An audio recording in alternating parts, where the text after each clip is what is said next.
예, 안녕하십니까. 미국에서 유병태입니다. 오늘은 소논문 쓴 거에 대해서 개정 입법이 있었던가 관련된 것을 한번 말씀드려 보겠습니다.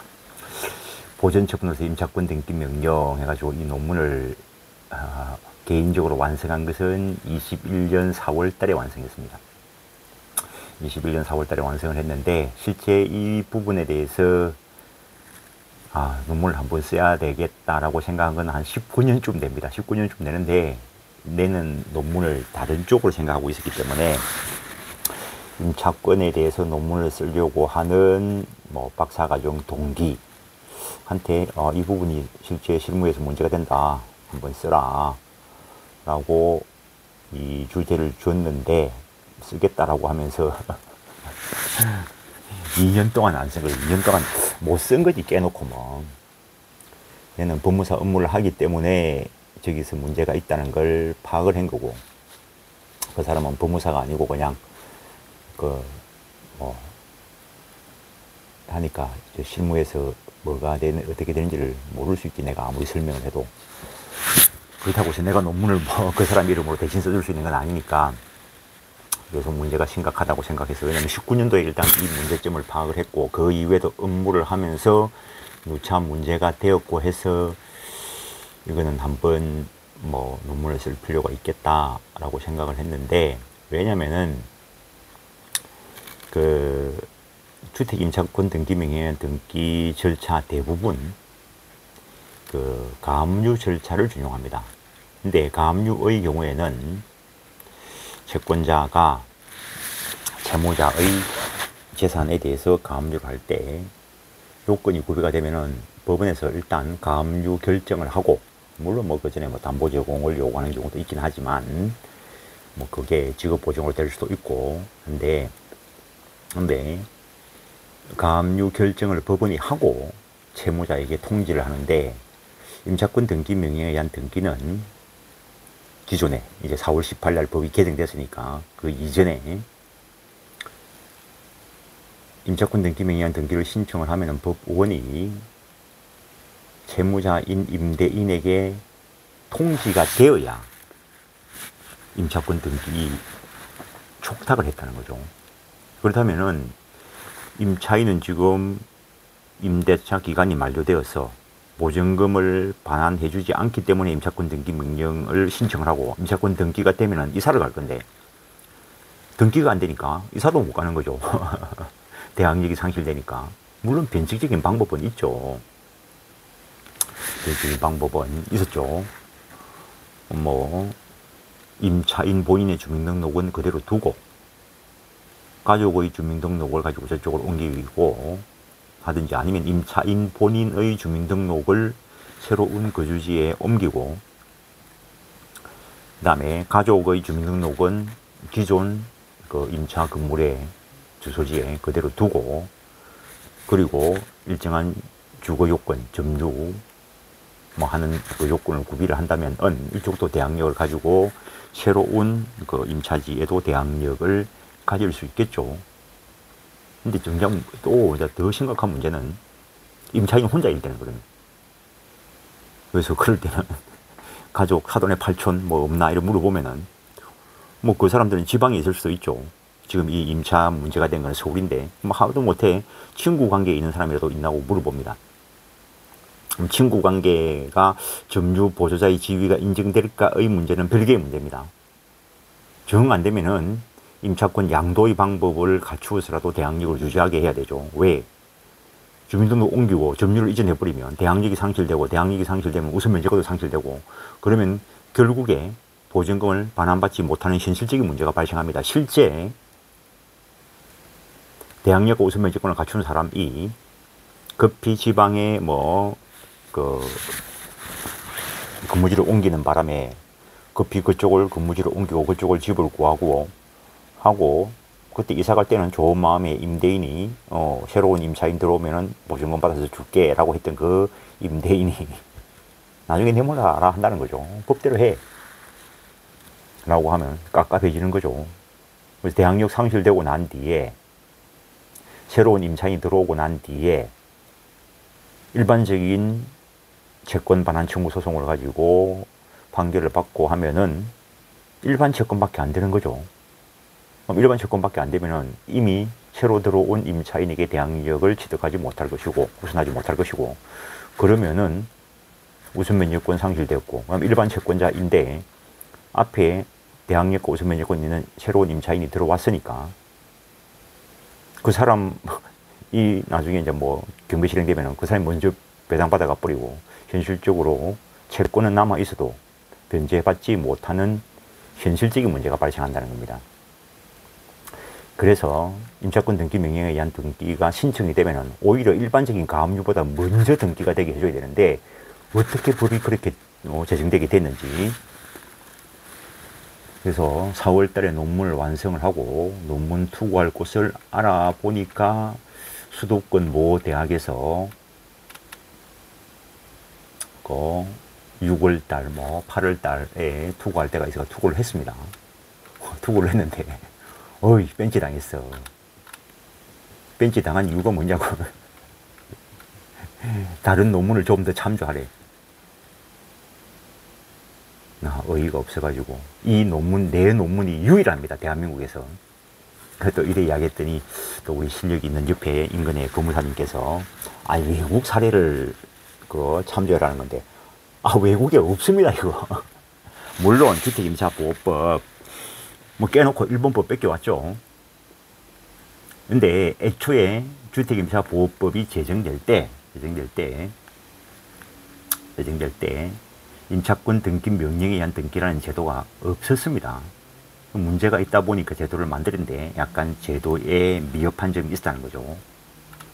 그래서 수도권 모 대학에 논문을 제출하니까 유사 논문 좀 더 참조해라. 참, 거기까지만 할게요. 내 논문이 유일하다 했습니다, 이거. 어쨌든 그때 이미 유사도 검사 다 했었고 제출했습니다. 그래서 이제 그냥 던져놨습니다. 내 일 개인 공부하는 사람이 공부만 한다고 세상이 바뀌겠어? 던져놨는데 박사 지도 교수님께서 전에 썼던 논문 제출해라 라고 하시길래 욕심도 안 내고 있었는데, 그래서 강원대 쪽에 논문을 투고를 했습니다. 논문을 투고했었는데, 물론 제 박사 지도 교수님도 독일 유학을 갔다 오셨고, 그때 요 강원법학 비교법학 연구소 여기에 편집위원장을 하시는 분도 독일 유학을 갔다 오신 분인데, 하여튼 이거는 다른 논문을 많이 참조할 게 없습니다. 근데 논문은 요건을 갖춰야 되니까 논문을 참조한 거는 있습니다 하면서 임차권이 어떻고 전세권이 어떻고 가압류가 어떻고 가처분이 어떻고 그런 것들을 했는데, 정작 이 문제에 대한 거는 논문이 없습니다, 그냥. 그래서 요 논문 게재되고 난 뒤에 그래도 시골 촌놈이 하니까 뿌듯하더라고요. 물론 논문을 몇 편 다른 곳에서도 낸 적이 있습니다. 그래서 요걸 그러니까 원래 21년 4월 달에 완성했던 그 논문을 버리려고 하다가, 물론 처음에 생각한 건 19년도쯤 되고 버리려고 하다가 어쨌든 하게 됐으니까 이제 완료되고 이래 했으니까 법무사 밴드에 올리니까 이게 개정 입법 운동을 하고 있다는 거죠. 그럼 19년도에 21년도에 이렇게 됐으면은 이 개정이 좀 더 빨리 될 수 있었죠. 안 그래도 지금 전세 사기 난이 일어나간 난리인데 21년도에 그 수도권 모 대학에서 논문이 쓸데없이 다른 논문 좀 참조해라 그런 거 안 하고 21년도 또는 내가 조금 더 경각심을 가지고 내가 19년도에 논문을 냈더라면 조금은 더 빨리 막을 수 있었던 어떤 뭔가가 있었겠죠. 그래서 논문 게재 확정 증명서를 받고 법무사 협회에 보내드리고 공표해도 된다라고 하고, 그래서 입법운동이 활발하게 된 걸로 압니다. 어쨌든 주택 및 상가 건물에 대한 임차권 등기 명령의 보전 처분성에 관하여 구체적인 논문 제목은 이렇게 정하고, 우리 박종찬 교수님이죠. 박사 지도 교수님이십니다. 그리고 그 편집위원회는 위원장님은 안병하 교수님이신데, 국문초록은 논문 축약을 한 거죠. 임대차 제도는 로마 시대 때부터 있었다는 겁니다. 대단하지 않습니까? 지금부터 2000년 전의 국가가 이 제도를 가지고 있었다는 거지. 채권적으로 보호를 받았고 쭉 했는데, 우리나라에서 이 부동산 임차할 경우에 보증금을 승급하는데 이게 이제 고액화됨으로써 임차인 보호의 필요성이 있었고 그랬는데, 과거에 임차권 등기 명령에 의한 등기 제도가 좀 이따가 보시면 3조의 3에서 개정 이후에 추가된 건데, 임차권 등기 명령에 의한 등기 제도가 제정되기 전에 기본적으로 동시이행 관계에 있는 채권을 가지고 경매를 신청하려고 하면은 법원의 확정 판결을 받았다 하더라도 자기의 채무 이행 또는 이행 제공을 해서 상대방을 이행 지체에 빠뜨려야 됩니다. 그래야 경매 신청할 수 있습니다. 그렇다면 앞에서 말씀드린 대항력 문제가 또 대두되는 거죠. 임차권 가지고는 경매 신청 못합니다. 임차권은 채권이기 때문에. 또 이러니까 또 공부 대충 한 사람이 경매 신청하던데 웃기는 소리 하지 마시고, 보증금 반환 청구 소송에서 승소 판결을 받아서 그 채권을 가지고 강제 경매 실행하는 겁니다. 임차권 가지고 경매 실행하는 것이 아니고 확정 판결에 의한 강제 경매 실행하는 겁니다. 전세권의 경우에는 전세권 가지고 경매 신청할 수 있죠. 전세권은 물권이고 거기에는 경매 신청권이 있으니까. 근데 임차권 자체에는 경매 신청권이 없습니다. 그러면 앞에 말했던 임차 보증금 반환과 목적물 반환 동시행 관계에 있는데 상대방을 이행지체에 빠뜨리려고 하면은 자기의 점유를 임대인에게 넘겨줘야 돼. 그러면 대항력이 상실돼 버리는 거죠. 그러면 경매시켜봐야 우선 변제를 받지 못하는 거죠. 그래서 임차권 등기 명령에 의한 등기라는 제도가 신설 추가되기 전에 법원에서 이런 경우에는 민사집행법에 규정되어 있는 것에도 불구하고 자기의 반대 의무의 이행 또는 이행 제공 없이 경매 신청할 수 있다.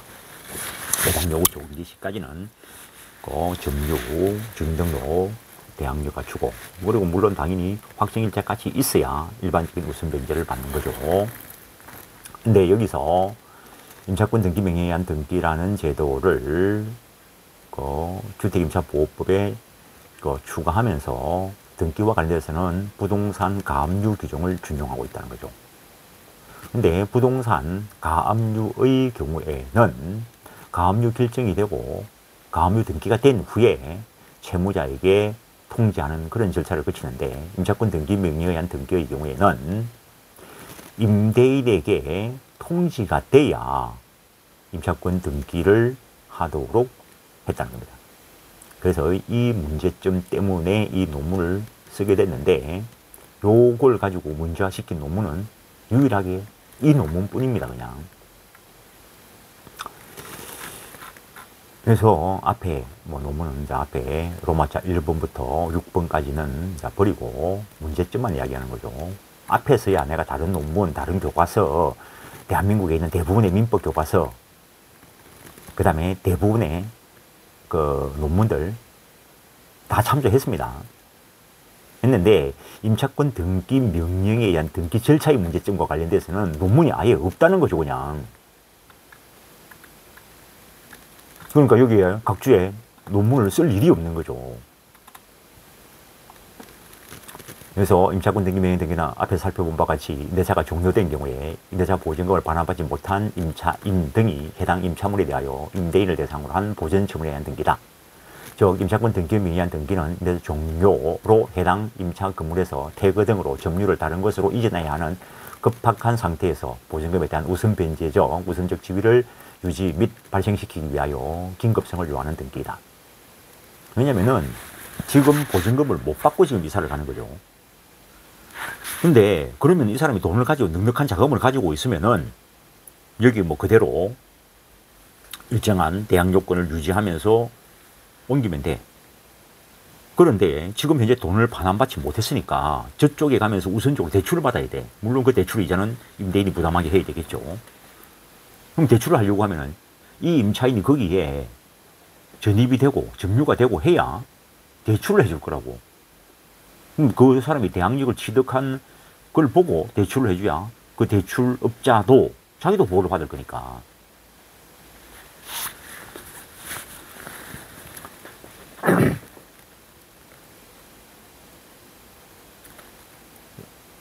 또한 뭐 계약 체결 당시에 계약서에 기재된 임대인 주소 및 임대부동산 등기부에 기록된 임대인의 주소에서 임대인이 이사를 하여 주소가 변경된 경우에, 그래서 계약서에 있는 그 임대인 주소가 바뀔 수도 있죠.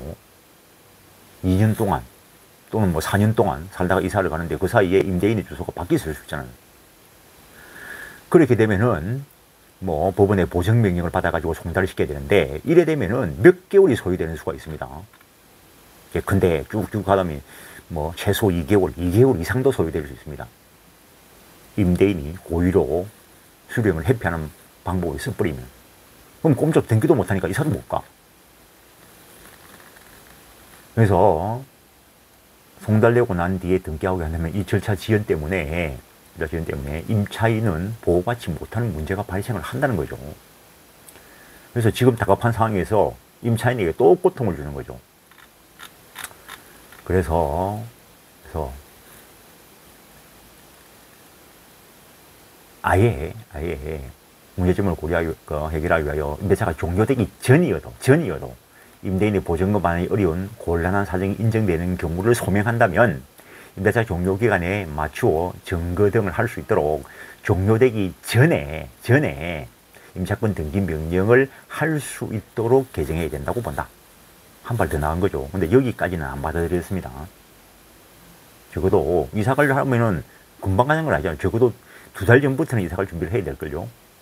저쪽하고도 맞춰야 되니까 2달 이상 뭐 6개월 정도 전에 뭐 계약을 할 수도 있죠. 그러니까는 그때 가서 이사갈 준비를 할 수 있도록 종료되기 전이어도 그 종료 때에 보증금 반환이 뭐 곤란할 우려가 있다라고 한다면은 등기는 할 수 있도록 해야죠. 저당권 등기 같은 경우에도 피담보 채권이 있어야 되는데 등기를 먼저 해놓고 나중에 그 등기와 일치하는 실체관계, 금융채권관계가 나중에 생기면은 그 등기 유용하면 되죠. 근데 어쨌든 이번 개정법도 여기까지는 받아들이지 않았습니다. 그래서 긴급성을 확보하기 위하여 민사집행법 292조의 3항도 준용을 해서 임대인에게 송달되기 전에 먼저 등기가 이루어지도록 해야 된다 라고 주장을 했던 겁니다. 그래서 개정된 내용 보면은 주택임대차보호법 3조의 3항에서 준용하고 있는 가압류 집행은 채무자에게, 즉 임대인에게 재판을 송달하기 전에도 할 수 있다는 규정 292조 제3항을 추가함으로써 임대인에게 임차권 등기 명령이 송달되기 전에도 임차권 등기가 이루어질 수 있도록 한다. 주택임대차 보호법 쪽에서 개정된 겁니다. 그래서 보면은 기존에 이제 개정되기 전에 보면은 3조의 3 임차권 등기 명령, 이게 3항에 보면은 292조 3항이 안 들어있죠. 그래서 이번에 개정된 걸로 보면은 여기에 292조의 3항이 들어있는 거죠. 그럼 292조의 3항이 뭐냐?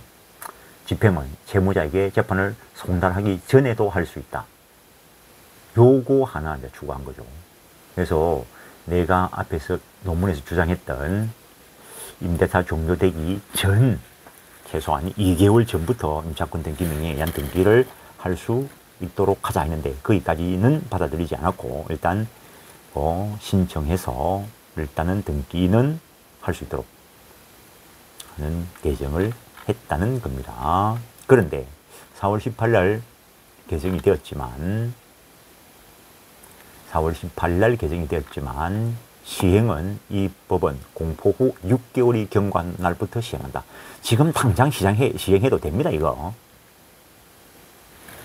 이미 가압류는 송달되기 전에 등기할 수 있겠는데 어쨌든 이 얘기한 6개월을 두었습니다. 그래서 10월 19일부터 시행되는 거죠. 이제 그래서 뭐 입법과 관련돼서 원래는 내는 지금 크게 바라보는 쪽이 입법이나 또는 판례 변경이 좀 있어야 되는 게 그 신탁법 쪽이라고 보는데 내가 생각하고 있는 논문 쪽은 이야기 안 하고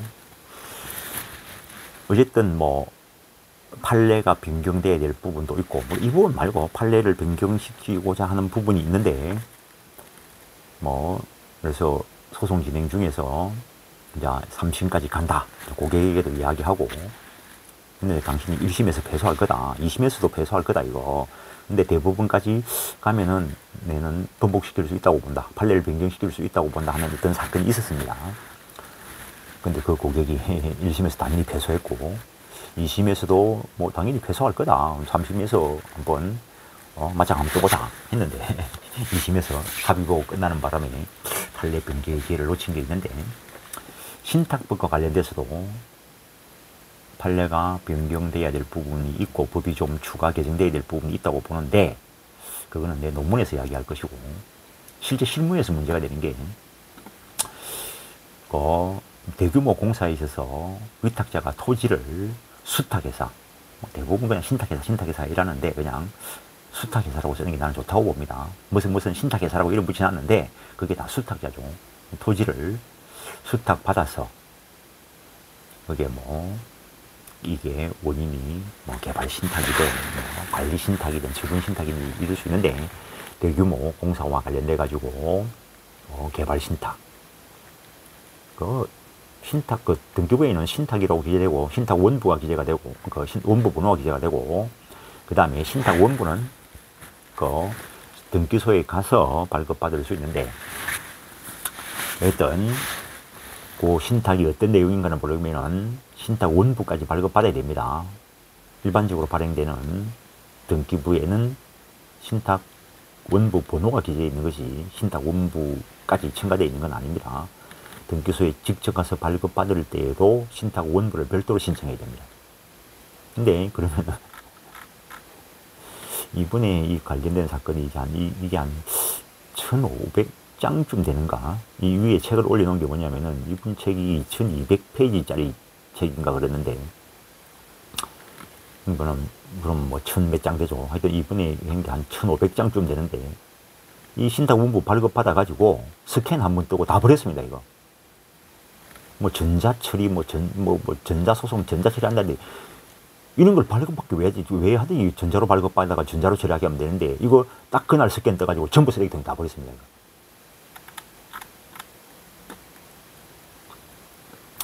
그리고 수익자가 있는데 이 수익자는 대부분 위탁자가 수익자인 경우가 대부분입니다. 그리고 우선 수익자도 있고 한데 각설하고 이 수익권에 대해서 가압류를 실었는데 이전에도 여러 번 했습니다. 그럼 수익권에 대해서 가압류하면 이게 등기부에 기재 안 됩니다. 이거. 그럼 수익권에 대해서 가압류를 하려고 하면은 이 위탁자와 수탁자와의 관계가 있고 이 가압류 채권자가 이 위탁자에 대해서 채권을 가지고 있을 때 이 수탁회사를 제3채무자로 해서 요 수익자의 수익권을 가압류하는데 그러면은 수익권 가압류는 채권 가압류입니다. 채권 가압류. 그래서 옛날에는 할 때 요 수익권 가압류를 다 했더니 이 대상 부동산을 표시하래. 그래서 그때는 내가 참 학자적 그걸로 부분하고 맞짱을 떴는데 아니 수익권이 채권인데 왜 물건을 표시해야 되냐고. 어차피 등기부에 기록되는 것도 아닌데 채권 가압류인데 채권 가압류 듣고 보니까 그렇겠죠. 그래서 넘어갔는데 전부 다 보면은 부동산 표시를 다 해놨습니다. 판사님이 몰라서 그러진 않겠죠. 실무관님들은 그냥 의뢰해왔으니까 그래 해오는 걸로 보는데, 채권을 가압류하는 거니까 목적 부동산하고 이건 직접적인 관계가 없습니다. 근데 이번에 나도 다투기 싫어서 그냥 관례대로 해줬습니다. 어쨌든 그렇다는 거고, 그냥 거고. 하여튼 원래는 내가 이쪽에 많은 그 가지고 있기 때문에 임차권은 아예 논문을 저렇게라도 안 쓰려고 생각을 했는데, 하여튼 문제가 좀 심각했어.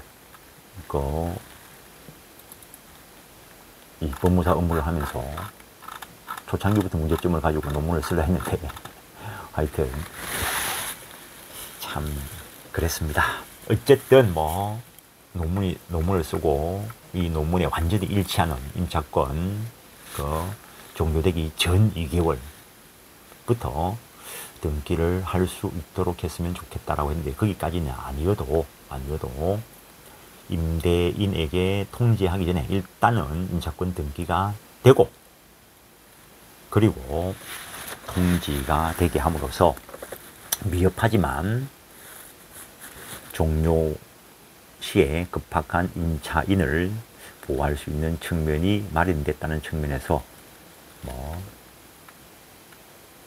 그나마 뭐 이렇게라도 법이 개정되어서 좋다. 그러니까 논문을 쓰는 게 이런 것 때문에 쓴다, 이런 재미도 느끼는 거고. 하여튼 다음번에 논문은 조금 더 뭐 입법이나 또는 판례의 변경을 좀 더 강력하게 주장할 논문인데, 또 강력하게 주장하면 또 뺀지를 당하죠. 스무드하게.